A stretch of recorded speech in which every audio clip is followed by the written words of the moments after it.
Pemimpin pondok pesantren, Ponpes Al Zaitun Panji Gumilang memakai uang yayasan, termasuk dari keluarga santri, untuk membayar cicilan pinjaman bank.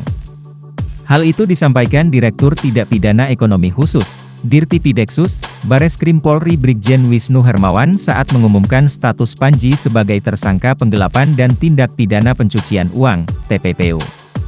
Wisnu mengatakan, Panji pernah menggelapkan uang pinjaman untuk Yayasan Kebon J Trust sebesar 73 miliar rupiah.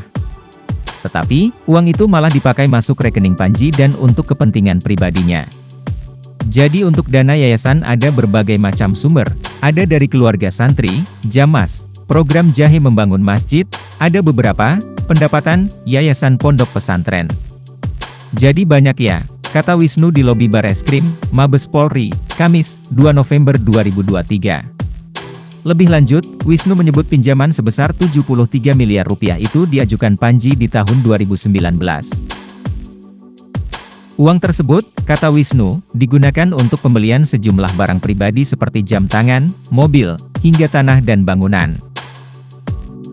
Namun, ia belum merincikan lebih detail barang apa saja yang dibelanjakan Panji dengan uang pinjaman 73 miliar rupiah itu.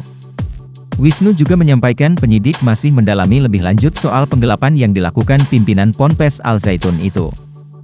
Hasil pemeriksaan dari Panji Gumilang dan beberapa saksi ada berbagai macam barang, seperti jam tangan, mobil, rumah, tanah atas nama APG dan keluarganya, tuturnya.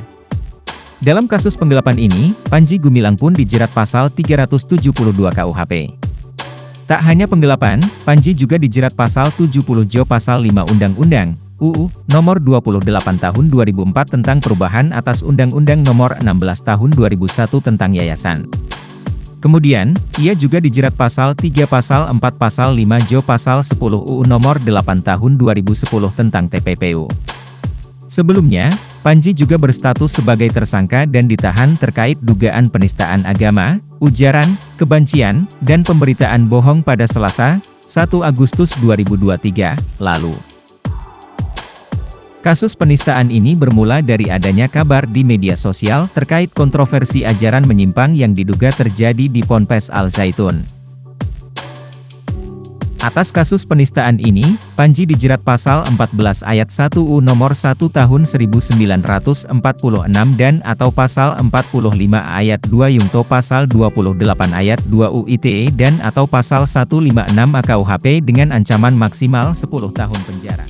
Download Tribun X sekarang, menghadirkan lokal menjadi Indonesia.